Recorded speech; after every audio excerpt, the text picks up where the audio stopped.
Mengapa bangsa Yahudi sulit sekali menerima Yesus sebagai Mesias dan Juru Selamat? Dari 2000 tahun lalu hingga saat ini. Bukankah mereka mengerti bahwa seorang Mesias akan lahir dari keturunan Raja Daud? Yusuf dan Maria keduanya berasal dari suku Yehuda, keturunan langsung Raja Daud. Apakah dikarenakan bahwa Yesus menyatakan bahwa dirinya adalah anak dari Bapa di sorga? Bangsa Israel pun disebut sebagai anak-anak Allah. Dan mereka pun menyatakan bahwa mereka adalah anak-anak Allah keturunan langsung Abraham.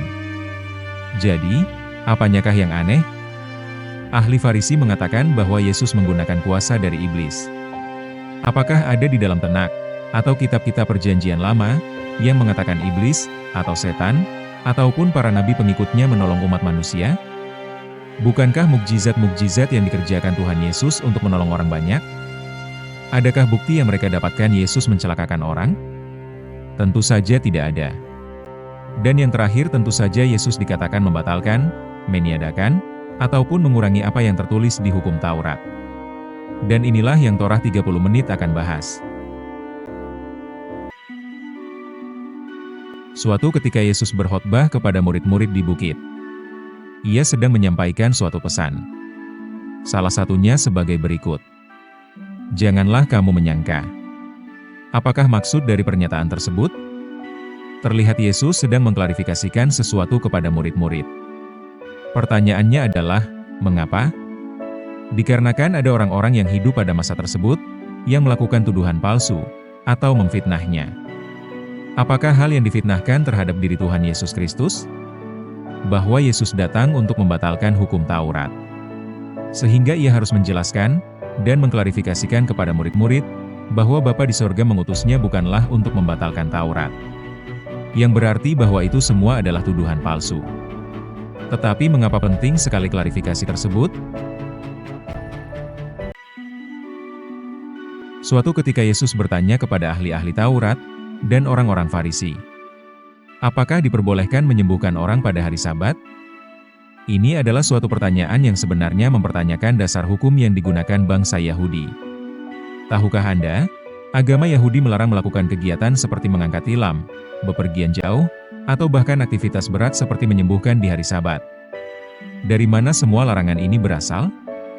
Apakah berasal dari hukum Taurat buatan Bapa di sorga, atau hukum yang berasal dari manusia, yaitu adat istiadat nenek moyang bangsa Yahudi, yang diajarkan oleh ahli-ahli Taurat dan Farisi? Atas pertanyaan Tuhan Yesus ini tidak ada jawaban sama sekali. Karena memang larangan tersebut tidak pernah tertulis di dalam Taurat. Sehingga mereka tidak bisa memberikan jawaban dengan jelas, dari kitab manakah larangan tersebut berasal. Berikutnya, apakah sebenarnya ahli-ahli Taurat dan Farisi mengajarkan bangsa Yahudi mengenai Taurat, dan menyuruh mereka untuk mengerjakannya dengan sempurna? Perhatikan ayat berikut. Yesus menyatakan dengan jelas, bahwa tidak ada seorang pun yang sungguh-sungguh mengerjakan hukum Taurat, seorang pun tidak. Yang menunjukkan bahwa ahli-ahli Taurat dan Farisi, yang mengerti Taurat sekalipun, dan yang seharusnya mengajarkan kepada bangsa Yahudi untuk mengerjakannya, tidaklah melakukan tugas mereka. Tidak hanya itu, mereka pun tidaklah melakukan Taurat. Dengan demikian mereka sebenarnya mengajarkan ajaran yang lain, yaitu Yudaisme. Tetapi mereka memutarbalikkan fakta, bahwa Tuhan Yesuslah yang mengajak bangsa Yahudi untuk meniadakan Taurat. Walaupun pada kenyataannya pengajaran-pengajaran merekalah yang hendak dibatalkan, dan bukan Taurat. Dengan demikian ia haruslah mengklarifikasikan kepada bangsa Yahudi ketika khotbah di bukit, bahwa semuanya itu tidak lain adalah tuduhan palsu ahli-ahli Taurat dan Farisi untuk menjatuhkan dirinya. Ia yang diutus Bapa untuk mengajarkan Taurat dengan sempurna, tidak mungkin meniadakannya. Seorang Yahudi, apalagi yang kedua orang tuanya adalah keturunan langsung bangsa Yahudi, pastilah kitab-kitab Tenak, atau Perjanjian Lama tidaklah asing. Berisi hukum Taurat yang diajarkan oleh Nabi Musa kepada bangsa Israel. Di dalam Taurat ada suatu larangan yang keras, yang seharusnya bangsa Yahudi sudah mengetahuinya. Larangan untuk menambahkan, ataupun mengurangi isi dari hukum Taurat.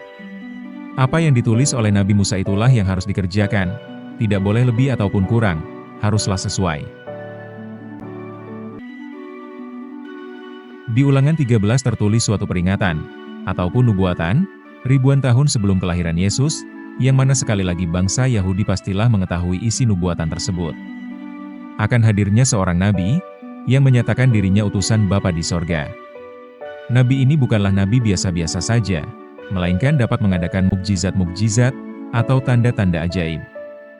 Dan nabi tersebut datang membujuk bangsa Israel untuk mengikuti Allah lain, yang dalam bahasa Ibraninya, Elohim, yang berarti nabi tersebut adalah seorang nabi palsu.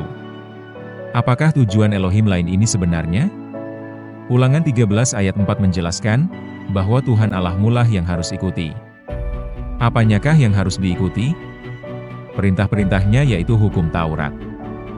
Jadi jelas sekali ulangan 13 membahas mengenai Yahwa Elohim yang mengharuskan setiap bangsa Israel untuk menjalankan Taurat-Tauratnya. Akan tetapi ada Elohim lain yang melalui perantara nabi palsu yang justru mengajarkan sebaliknya. Untuk menentang semua aturan-aturan yang berasal dari Yahwa Elohim, yang tidak lain adalah hukum Taurat. Artinya, Elohim lain ini adalah anti-Taurat. Ada doktrin yang mengajarkan bahwa Yesus Kristus mengerjakan semua Taurat dengan sempurna, yang bertujuan memperlihatkan kepada semua manusia bahwa hanya Dialah yang mampu mengerjakannya. Kemudian kematiannya membatalkan semua Taurat di kayu salib. Hal inilah yang diajarkan terus-menerus dari generasi ke generasi, hingga saat ini bagi pengikut Yesus Kristus. Sehingga jika seseorang mencoba meyakini seorang Yahudi, apalagi yang memiliki keyakinan Yudaisme, untuk mempercayai Yesus sebagai juru selamat utusan Bapa di sorga, tetapi juga mengajarkan bahwa kematiannya membatalkan semua isi hukum Taurat, maka tentu saja seorang Yahudi tersebut akan menolaknya.